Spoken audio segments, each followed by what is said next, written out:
Salam alaikum, bonjour à tous et bienvenue sur cette nouvelle vidéo. Aujourd'hui on aborde un sujet essentiel pour tous ceux qui envisagent de s'installer au Maroc, la santé pour les expatriés. Que vous soyez en phase de préparation, en pleine expatriation ou simplement curieux, cette vidéo peut vous intéresser. On va passer en revue le système de santé marocain, les différences entre public et privé, les coûts à prévoir et surtout les solutions pour bien vous couvrir en tant qu'expatrié. Alors installez-vous confortablement, c'est parti. Au Maroc, le système de santé se divise en deux secteurs, le public et le privé. Le secteur public est accessible à tous, mais la qualité des soins varie énormément selon les régions. Dans les grandes villes, elle est plutôt acceptable, mais dans certaines zones, elle peut être assez médiocre. Les infrastructures ne sont pas toujours au rendez-vous et le personnel médical manque souvent pour répondre aux besoins de la population. D'ailleurs, Amin Tahraoui, le ministre de la Santé et de la Protection sociale, l'a récemment reconnu, le système public fait face à des défis majeurs, comme la pénurie de personnel ou les longues files d'attente. Pour vous donner une idée, le délai moyen pour passer une imagerie médicale est de 51 jours et pour une consultation spécialisée, il faut compter environ 43 jours. Alors oui, on pourrait dire que ce n'est pas forcément mieux en France, mais au moins vous êtes prévenus.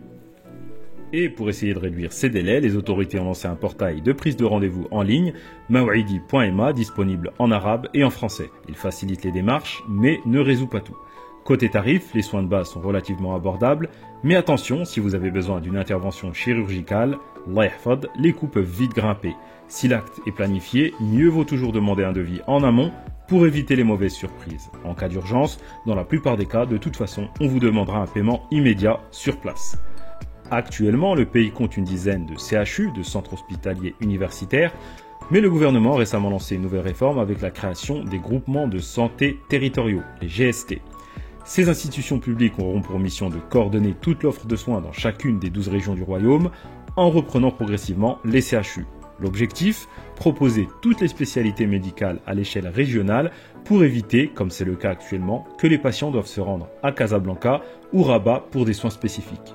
Si cette réforme atteint ses objectifs, elle pourrait harmoniser l'offre de santé à travers le pays et améliorer l'accès aux soins pour tous. Cela dit, même si les choses devraient s'améliorer à l'avenir, Inch'Allah, il ne faut pas s'attendre à des changements immédiats, avec seulement 6% du budget général de l'État consacré à la santé, alors que l'OMS recommande au moins 12%, les défis restent immenses. Ainsi, face aux difficultés du secteur public, beaucoup de Marocains se tournent vers le secteur privé, qui offre des soins de bien meilleure qualité, avec des équipements souvent de dernière génération. Les cliniques privées disposent de matériel moderne et bien entretenu. Vous y trouverez des services variés, allant de la médecine générale à des soins plus spécialisés comme la dialyse, la radiologie, l'échographie, l'IRM, etc. C'est d'ailleurs pour ces raisons que la majorité des expatriés et des personnes aisées choisissent les cliniques privées pour leurs soins. Un autre avantage du secteur privé est que les rendez-vous sont beaucoup plus rapides et les prestations sont d'une qualité comparable à ce qu'on trouve dans les pays les plus développés. Si vous optez pour une clinique privée, vous pouvez être assuré d'avoir des soins à la hauteur de vos attentes. D'ailleurs, si vous êtes sur le point de vous expatrier au Maroc, sachez qu'un grand nombre de médecins et praticiens hautement qualifiés ont choisi de revenir ou de s'installer dans le royaume. En vous rendant dans les cabinets médicaux, vous verrez de nombreuses plaques avec des noms de médecins diplômés de Montpellier, Bordeaux, Paris, Bruxelles, etc. Vous pouvez donc avoir confiance dans la qualité des soins proposés, qui seront dans les mêmes standards que ce que vous pourrez avoir en France à des prix comparables, voire légèrement moindres selon la clinique et la ville où vous vous trouvez. Cependant, il faut reconnaître que globalement, ça a quand même un coût. Par exemple, une consultation chez un généraliste coûte entre 150 et 300 dirhams, soit environ 15 à 30 euros. Tandis que pour un spécialiste, on se situe entre 250 et 500 dirhams, donc entre 25 et 50 euros, selon qu'on le consulte dans le public ou le privé. Ensuite, bien sûr, en fonction des actes, les prix peuvent fluctuer davantage. Pour régler la note, comme en France, en Belgique ou ailleurs, les gens peuvent s'appuyer sur un système de couverture santé. Ce système est délégué par le ministère de la Santé à un organisme appelé ANAM, Agence nationale de l'assurance maladie. L'ANAM supervise deux régimes principaux, le régime d'assistance médicale, RAMED, et l'assurance maladie obligatoire, AMO. Le RAMED est destiné aux personnes à faible revenu et repose sur le principe de solidarité nationale. Il propose des services de santé publique gratuits ou à coût réduit. De l'autre côté, l'AMO couvre aussi les soins de base, l'hospitalisation, les médicaments et les examens médicaux, un peu comme la CPAM en France pour les salariés du privé, les indépendants et les fonctionnaires. Pour les salariés et les indépendants, le régime est géré par la CNSS, Caisse nationale de sécurité sociale, tandis que pour les fonctionnaires, c'est la CNOPS, Caisse nationale des organismes de prévoyance sociale. Au Maroc, la sécurité sociale gère vraiment tout ce qui concerne le social, assurance maladie, retraite, chômage et prestations familiales. Ce n'est pas tout à fait comme en France où France Travail par exemple n'est pas géré par la sécurité sociale. Ici, tout est centralisé. Les entreprises inscrivent directement leurs salariés et la cotisation est de 2,26% du salaire brut côté employé et 4,11% côté employeur, soit un total de 6,37% du salaire brut. Une fois affilié, il y a un délai de carence de 55 jours avant l'ouverture des droits. La sécurité sociale couvre tous les soins classiques, soins ambulatoires, hospitalisation, chirurgie, médicaments, maternité, soins optiques, etc. Les assurés doivent d'abord régler leurs soins, puis demander un remboursement à la CNSS dans les 60 jours. Ils sont ensuite remboursés dans les 2 à 4 semaines.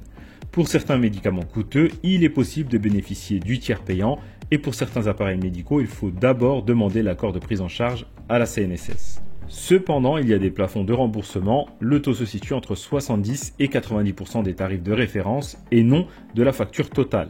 Par exemple, pour une consultation chez un médecin généraliste, le tarif de référence est de 90 dirhams. La CNSS va donc rembourser 70% de ces 90 dirhams, soit 56 dirhams. Mais si vous avez payé 200 dirhams, vous devrez sortir 144 dirhams de votre poche. Vous l'aurez compris, c'est mieux que rien, mais on est assez déconnecté de la réalité. C'est pourquoi il est important de souscrire à une complémentaire santé pour combler cette différence. Maintenant que vous connaissez mieux le système de santé marocain et ses régimes de couverture, voyons quelles sont les solutions pour les expatriés. Si vous souhaitez compléter les informations que je vais donner ici, voici quelques sites utiles.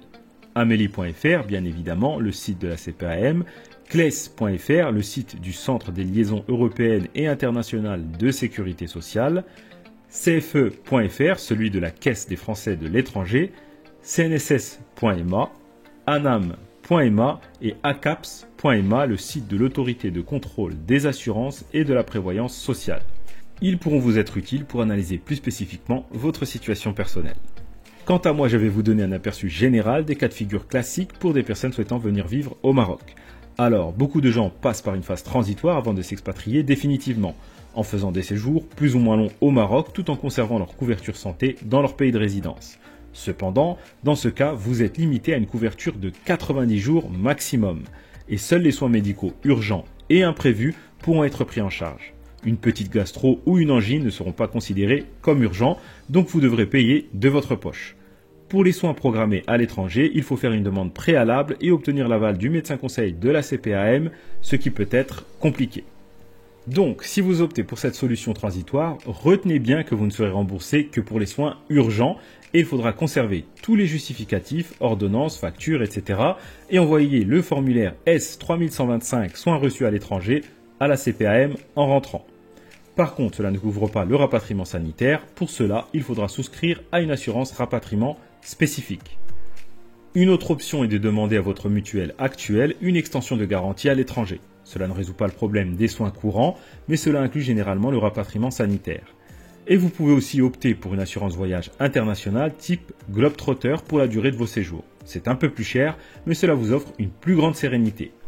Maintenant, si vous n'êtes pas dans une phase transitoire et que vous décidez de vous expatrier officiellement, vous devrez rendre votre carte vitale et souscrire à une assurance santé locale ou internationale. Et là, plusieurs options s'offrent à vous. La première est l'affiliation à la CNSS. Si vous travaillez au Maroc, votre employeur vous inscrira à la CNSS. Vous pouvez aussi souscrire en tant qu'indépendant. Cependant, comme les remboursements sont faibles, il est recommandé de prendre une complémentaire santé en parallèle. Vous pouvez opter pour des mutuelles locales telles que RMA Assurance, Atlanta Sanad, Saham Assurance, AXA Assurance Maroc, Wafa Assurance, etc. Les mutuelles marocaines sont abordables au niveau tarif, mais la couverture peut être incomplète. Donc, en complément de la CNSS, certains préfèrent plutôt choisir une mutuelle internationale. Il y a April International, ACS, MGN International, Humanis Expat Santé, Allianz Care, Cigna Global Health, etc. Mais une alternative encore plus populaire parmi les expatriés que l'option CNSS pour leur couverture santé de base, c'est la CFE, la Caisse des Français de l'étranger. En optant pour la CFE, vous conservez le même type de couverture que celle offerte par la Sécurité sociale française, ce qui est un avantage si vous êtes habitué à ce système. Vous bénéficiez aussi de remboursements sur la base des tarifs français pour vos soins médicaux. De plus, si vous avez un retour temporaire en France, la CFE vous permet de bénéficier des remboursements de la sécurité sociale française comme si vous y viviez encore, ce qui est pratique si vous devez revenir en France ponctuellement et que vous y recevez des soins. Mais la CFE n'est pas gratuite et ses cotisations peuvent être assez élevées selon la formule choisie et les options de couverture. Et bien que la CFE rembourse selon les tarifs français, tout comme avec la CNSS, il peut y avoir une différence de coût entre ce que vous payez réellement et ce qu'on vous rembourse. Donc là aussi, il va falloir certainement prévoir une couverture complémentaire. Et là, vous avez les mêmes possibilités que pour la CNSS, soit vous prenez une mutuelle locale, soit vous optez pour une mutuelle internationale.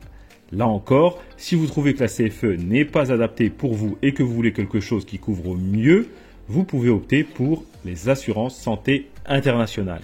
Elles offrent une couverture mondiale adaptée aux expatriés avec des options flexibles pour les soins médicaux, hospitaliers, dentaires et optiques. Cependant, vous vous en doutez, elles sont généralement plus chères que la CFE. Mais ce qui est bien est que vous avez une solution complète et que du coup, vous n'avez pas besoin de complémentaires. Et contrairement à la CFE qui utilise des barèmes français, les assurances internationales prennent souvent en compte les coûts médicaux réels dans le pays d'expatriation, y compris au Maroc. Donc, vous l'aurez compris, il n'y a pas de solution universelle. Le choix entre la CFE et une assurance santé internationale dépend de vos priorités. La CFE est une bonne option si vous voulez conserver une couverture de type français, mais elle ne couvre pas toutes les situations. Une assurance santé internationale offre plus de flexibilité, mais à un coût élevé. Dans tous les cas, le plus important est d'avoir une couverture adaptée à vos besoins pour éviter toute mauvaise surprise en cas de maladie ou d'accident. Prenez le temps de comparer les options et de choisir ce qui correspond le mieux à votre situation et à votre budget. Maintenant, vous avez toutes les clés en main pour prendre une décision éclairée concernant votre couverture santé au Maroc. Je n'ai plus qu'à vous souhaiter une bonne préparation et une bonne expatriation. Inch'Allah, salam alaikum.